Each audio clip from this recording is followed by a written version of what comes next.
بسم الله الرحمن الرحيم وبه نستعين. بقالنا كام يوم كده قاعدين في حالة فرحة وهنا وسرور. فبعد ماتش الزمالك وشباب بلوزداد واللي انتهت امبارح بفوز الزمالك 1-0. أول حاجة تحية تقدير واحترام للجزائر حكومة وشعب. طب ليه حكومة؟ حكومة لأن هم بنوا استاد تحفة فنية، متعوا عينينا بماتش كورة حلو. بنوا استاد من النوادر اللي بتحصل في افريقيا، زي استادات كده المغرب. حاجه كده استاد نيلسون مانديلا ده حاجه يعني، حاجه كده اللي هو ايه الكريزه اللي بتتحط فوق التورته. حاجه كده من النوادر.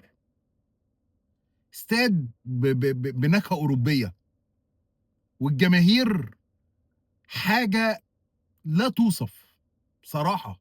جماهير الجزاء اول مره فعلا استمتع بماتش كوره بقالي فتره طويله.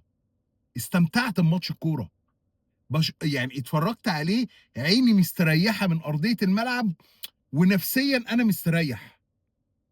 نفسيا مستريح. مفيش بقى الشحن الجامد، لا لا لا لا، جمهور بصراحه فوق الممتاز. انا حسيت ان الماتش ده بيتلعب مثلا بايرن ميونخ بيلعب مثلا، اللي هم لابسين بقى احمر والجمهور وبتاع، يعني ماتش اوروبي اوروبي. دي حاجه التانيه الزمالك عمل ماتش عالمي. الزمالك عمل ماتش عالمي. الشوط الاول. طب الشوط التاني اكتر عالميه.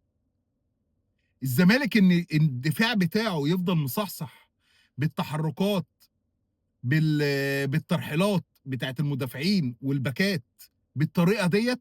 لا، ده شغل مدرب يا جماعه. ده شغل مدرب دارس كويس قوي الفرقه اللي قدام منه، وفاهم كويس قوي الفرقه اللي قدام منه، وعارف امكانياته ايه، بيلعب على امكانيات الفرقه بتاعته والفرقه اللي قدام منه. الشوط الاول طبعا يعني الزمالك عمله فوق العالمي بشويه، يعني اللي هو عمل فوق ال10 على 10. بصراحه الزمالك عمل شوط اول ممتع. والجون اللي جابه اخوان بزيره، اول ما بشوف اخوان بزيره بحب على طول اكتب شهاده شكر وتقدير واعتزاز واحترام وتبجل للاستاذ نادر شوقي، اللي هو عمل صفقه القرن للاهلي. بجد بجد، انت من غير الصفقه دي احنا ما كناش شفنا لعيب زي ده. انت من غير الصفقه ديت والتارجت اللي انت كنت بتقول دايما لما بتيجي تطلع تقول انا تارجت عندي كنت اودي اللعيب ده الاهلي. والله يا ريتك كنت التارجت ده وكنت عملته من زمان. بس anyway احنا خدنا منه التوب بتاعه خلاص. هم اخدوا الرايش بتاعنا، اخدوا الفضلات بتاعتنا. هو دلوقتي فضلات. زي النهارده في ماتش سموحه، جاي يلعب الكره بكعبه قام خابطها في نفسه ومطلعها بره. خوان بيزيرو يا جماعه لازم نحيي جون ادوارد والتيم اللي اشتغل على الصفقه دي، واللي شاف اللعيب ده، واللي راح شافه في اوكرانيا وجابه. يا جماعه اخوان بيزيرا نص فرقه الزمالك. انا ما ببالغش، لا. اخوان بيزيرا لعيب تقيل قوي قوي قوي قوي. ولو جون ادوارد يقدر يجيب فرده تانية ناحيه الشمال، يبقى هو اخوان بيزيرا وواحد تاني برازيلي زيه. الزمالك كده كل سنه وانت طيب. هيركب الصاروخ ويشرخ. يشرخ مش يشرخ، يشرخ. الف مبروك لجمهور الزمالك، اللي حقيقي الواحد مش عارف يقول ايه فيه ولا يعني. انا واحد من جمهور الزمالك ما كنتش اتوقع، يعني انا بروح الاستاد من التسعينات. انا ما كنتش متوقع اللي هيجي في يوم من الايام اقول ايه الجمهور ده، ايه الجمهور، ايه عظمه الجمهور ده، ايه حلاوه الجمهور ده. حاجه غير عاديه وغير الوصف. بس في حاجه بقى في جمهور الزمالك، بعد الماتش يطلع ناس من جمهور الزمالك، عمر جابر ما كانش حلو، أصل أحمد ربيع ما كانش حلو، أصل المهدي سليمان ما كانش حلو. ده مش وقت يا حبيبي اللي أنت تقول عليه ده حلو وده وِحِش. إحنا ناقص لنا 8 مُطوشة وموسم يخلص، يا تاخد بطولتين يا بطولة يا صفر. ده مش وقته اللي أنت تطلع تقول لي أصل عمر جابر وِحِش، أصل أحمد ربيع حلو.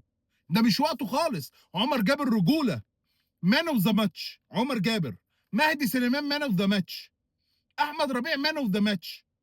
فرقة الزمالك كلها رجولة، فرقة بتلعب بروح ودم وقتالية فوق العادة. اللي أنت تيجي دلوقتي تقول لي أصل عمر جابر وِحِش، أصل المهدي سليمان مش حلو، ده مش وقت خالص اللي أنت تقول لي عمر جابر ومهدي سليمان. ده وقت اللي أنت تفضل تدعم، تدعم، تدعم، تدعم وتفضل في ضهرهم. ده مش وقته خالص اللي أنت تقول لي أصل اللعيب دوّة عنده ديفوهات في الحتة دي، أصل دوّة مكان ده، لأ مش وقت اللي أنت تقول لي ده يلعب مكان دوّة. اللي يلعب أنت الصح، أنت أحسن لعيب في مركزك في مصر، أنت أحسن خط نُص، أنت أحسن باك يمين. هوجة طالعة والجاي من الأهلي تخش عاملين نفسهم زملكاوية ويفضلوا يدّوا وجمهور بعض من جمهور الزمالك يمشي ورا منهم. هو إيه الحكاية في إيه؟ إيه الحكاية في إيه بعد كل ماتش أصل فلان ده ما كانش حلو، أصل فلان دوّة مش عارف إيه. مش وقته خالص، إحنا مش في أول السيزون ولا أول الموسم، مش وقته خالص اللي أنتم بتعملوه. مش وقته إن أنت تقول لي اللعيب ده حلو واللعيب ده وِحِش خالص، مش وقته. ما ينفعش تقول لي اللعيب ده حلو واللعيب ده وِحِش دلوقتي. الوقت دوّة هو وقت دعم، وقت أيوه الله ينوّر، شد حيلك، عاش يا بطل، رجولة. أنت شايف الفرق التانية مليارات وعمّالين ياخدوا على قفاهم، تيجي أنت تحب تهبّط معنويات الفرقة بتاعتنا؟ ده إحنا ماشيين بالعافية، إحنا ماشيين بالعافية. خلّيها ماشية، قُل الله ينوّر، مش هتخِس، سقّف لهم مش هتخِس، ما تتكلّمش خالص لو مش عايز تتكلّم، لكن ما تجيش تقول لي أصل ده فلان ده وِحِش وفلان ده حلو. ده أنت الفرقة التانية عملت عليك شوط تاني، إحنا لعبنا تحت الكورة، إحنا ما خلّيناهمش يروحوا الجون، هُم جابوا كورة في العارضة والكورة بتاعة مهدي سليمان اللي طلّعها من ال6 ياردة، يعني أنت عايز إيه مهدي سليمان يطلّع لك إيه تاني؟ أصل الكورة اللي جات جون خلاص اتحسبت handball. هنعمل إيه؟ خلاص خلصت، الماتش خلص، الماتش خلص 1-0 1-1 زي الفل، 1-0 حلو. الشوط التاني هييجي وهنا أهوّة إن شاء الله نكسب 2 و3. إن شاء الله الاستاد يكون متقفّل. لكن أنا أتمنى من من جمهور الزمالك اللي بيطلع يقول عمر جابر حلو وعمر جابر وِحِش وأصل أحمد ربيع، أصل المهدي سليمان، ده مش وقت خالص إن أنت تقول الكلام ده. خلص ماتش شباب بلوزداد والحمد لله رب العالمين على المكسب، وإن شاء الله رب العالمين نكرر المكسب في استاد القاهرة وإن شاء الله نوصل نهائي ويبقى عندنا الدوري 3 مُطوشة، بيراميدز، إنبي، أهلي، الزمالك ياخد منهم 9 بونت، الزمالك بطل الدوري. بإذن الله وبعون الله، بإذن الله وبعون الله، بإذن الله بعد تعادل النهارده بيراميدز والمصري و ومكسب فرقة العيل الصغير اللي بيعيّط على طول بالعافية، إن شاء الله رب العالمين، إن شاء الله الزمالك بطل دوري وبطل كونفدرالية في موسم إعجازي بجميع ما تحمل الكلمة من معنى. وبعد الموسم زي ما أنا ما قُلت في أول الموسم، هنشوف تجربة جون إدوارد نجحت والّا فشلت، إيه النجاحات، إيه الفشل، وأعتقد إن التجربة لحد دلوقتي ناجحة وماشي ب ب ب بخطى ثابتة، الحمد لله رب العالمين. أي نعم الفلوس مقصّرة، بس بفضل ربنا كسبنا، والحمد لله، الحمد لله، الحمد لله على صفقة القرن اللي حصلت من نادر شوقي. تحية إعزاز وتقدير ليك يا نادر يا شوقي، وإن شاء الله رب العالمين تجيب لنا إحنا صفقات بقى يعني زي خوان بيزيرا كده أهو. يعني أنت برضك تاخد مننا برضك صفقات ليهم وتجيب لنا فلوس وإحنا نروح نجيب واحد زي خوان بيزيرا، عشان خوان بيزيرا دوّة فضح 3 أرباع لعيبة مصر.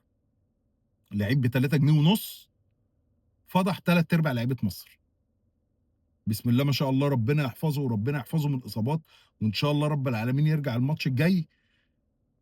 وكل الدعم يا جماعة لفرقة الزمالك. أنتم بتشوفوا الناحية التانية فرقة بتلعب نيلة، والجمهور يطلع يقول كل الدعم وكل الدعم وكل الدعم.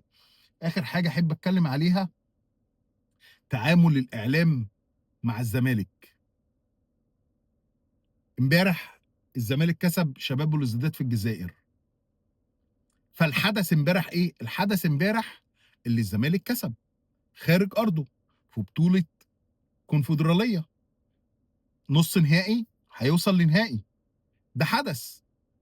الزمالك كان بيلعب في الجزائر، عمل ماتش روعة، عمل ماتش جميل. ده الحدث، ده اللي المفروض الاعلام يتكلم فيه.